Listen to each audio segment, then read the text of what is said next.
अरे नहीं नहीं, ये चाउमीन है। चाउमीन शहर में खाया जाता है। कितने की दे रहे हो सुरेश? 10 रुपए की प्लेट भरकर। तभी वहां शहर से पढ़ा एक लड़का आता है। जरा एक प्लेट चाउमीन तो देना। सुरेश उसे चाउमीन देता है। उसे चाउमीन खाता देख गांव वाले भी उससे चाउमीन ले लेते हैं और खाने लगते हैं। अरे वाह सुरेश भैया, कमाल की बनाए हो। 2 प्लेट मेरे बच्चों के लिए भी पैक कर दो। बस फिर क्या था, सुरेश का ठेला लगता है और चाउमीन खरीदने वालों की लाइन लग जाती है। तभी वहां से गांव का साहूकार होकर गुजरता है। और ये क्या भीड़ लगी है, लगता है झगड़ा हो गया है गांव में। चलूं मैं अभी तो मजे ले लूं। अरे क्या है, इतनी भीड़ लगी है यहाँ, लड़ाई हो गई है क्या? अरे साहूकार साहब, ना ना ना, कोई लड़ाई ना हुई है। ये तो सुरेश की दुकान है चाउमीन की। हम लोग चाउमीन खाने आए हैं, आप भी खाइए ना। साहूकार चाउमीन खाता है और सुरेश की तरफ देखता है, जो सारे दिन के पैसे गिन रहा होता है। अरे सुरेश, क्या लागत है इस काम की? अरे साहूकार जी, आप अब आए तो ये पूरे 10,000 रुपए ले जाइए, जो पिछले साल शहर जाने से पहले आपसे लिए थे ना। लागत तो क्या कहे, जो आपने दिया था उसी में सीखा भी है और दुकान भी खोल ली। अरे पैसे इतने जल्दी क्या जरूरत थी? कैसे जरूरत नहीं थी साहूकार जी, इतना मोटा ब्याज कहाँ से भरते। साहूकार को अब सुरेश की दुकान को हड़पने की लालच आ जाती है। नाना करते ये सारे दिन में 500 रुपए कमा ही लेता है। अरे गांव में ये ऐसे ही कमाता रहा तो कहीं ब्याज का काम ना शुरू कर दे। अरे भैया, कोई ना कोई जुगाड़ तो करना पड़ेगा। अब साहूकार घर आ जाता है और अपनी बीवी को सारी बात बताता है। हाँ जी, ये तो मैंने भी सुना है कि सुरेश के हाथ की चाउमीन नहीं खाई तो कुछ नहीं खाया। अरे हाँ हाँ, सही ही कहते हैं, मैं अभी खा कर ही आ रहा हूँ। अरे भाग्यवान है, कितना अच्छा हो ना अगर वो पैसा हम लोगों को मिल जाए। क्यों है? हाँ, वो तो है, लेकिन कैसे? हम लोगों को तो चाउमीन बनाना आता ही नहीं है। साहूकार और उसकी बीवी अब रोज चुपके से सुरेश के घर जाते हैं और खिड़की से उसे चाउमीन बनाते देखते। अब क्या था, दोनों को चाउमीन बनाना आ जाता है।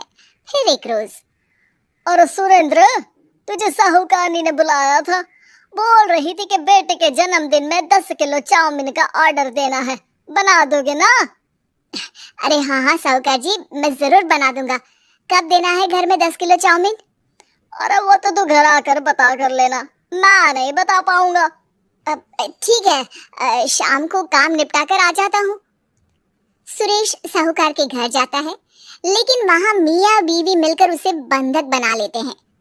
अरे मुझे क्यों बांध रखा है, मुझे छोड़ दो।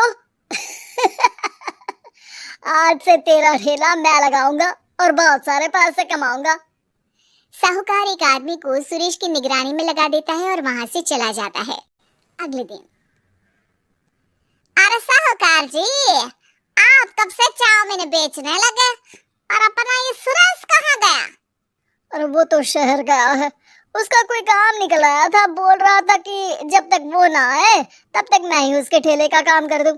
पैसे भी तो बहुत उधार ले रखे थे उसने, लगता है कर्जा भरने के डर से भाग गया है। अरे पर वो तो बोल रहा था कि उसने सारा कर्जा उतार दिया है, और वो क्यों भागेगा, इतना तो कमा रहा था। अरे मुझे क्या पता, अरे चाउमीन खाना है तो बोलो, नहीं तो भागो यहाँ से।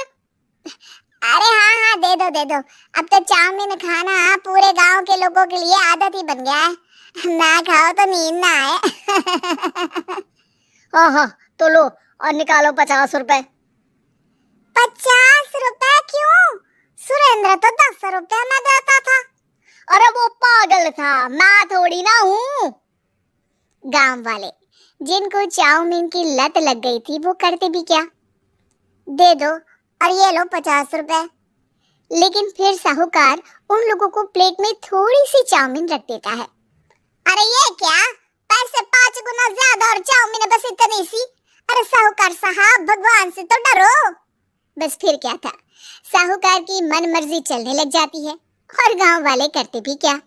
एक रोज मुझे तो लगता है कि सुरेश को साहूकार ने मार डाला होगा, क्योंकि उसका काम इतना अच्छा चल रहा था, फिर वो क्यों जाता, और वो भी साहूकार के हवाले दुकान करके। ना बाबा ना। अगले रोज भाग्यवान, देखो तो जरा, इस सुरेश भी ना कितना पागल था।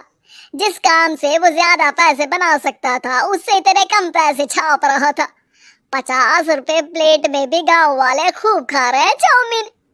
हाँ जी, और जितने में वो लोगों को 10 प्लेट खिलाता था भर भर कर हम लोग उतने में 20 प्लेट बना रहे हैं, क्यों जी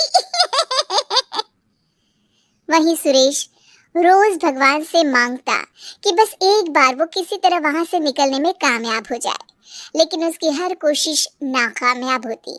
फिर एक दिन, अरे भाग्यवान, ऐसा कुछ करो कि चाउमीन बनाने का खर्चा आधा हो जाए, जिससे हम लोगों को और मुनाफा हो।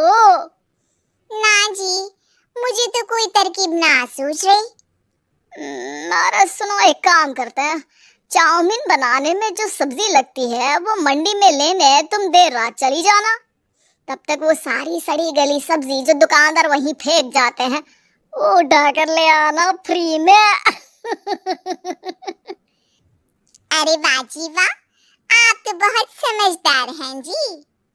बीवी वैसा ही करती है, लेकिन अब लोग चाउमीन खाते तो मुंह बनाकर। फिर एक बार, अरे राम राम राम, ये पेट में दर्द काहे हो रहा है? आई, आई, आई, आई, आई। हाय रे हाय, मेरा भी पेट दर्द के मारे फटा जा रहा है सभी को शक हो जाता है कि उन लोगों को चाउमीन खाने से ही ये बीमारी हो गई है। वहीं दूसरी तरफ जो आदमी सुरेश की निगरानी कर रहा था, वो सो रहा होता है और मौका देखकर सुरेश वहां से भाग जाता है। सुरेश गांव वालों के पास जाकर उन्हें सब कुछ बता देता है। बस अब क्या था, साहूकार के घर पुलिस पहुंच जाती है। चलो, तुमने गांव के लोगों को खराब सब्जी वाली चाउमीन खिलाकर बीमार किया और सुरेश को बंधक बनाया। तुम्हें इसीलिए हम गिरफ्तार कर रहे हैं। साहूकार को पुलिस ले जाती है और फिर अगले दिन से सुरेश का ठेला गांव के बाजार में लग जाता है, जहां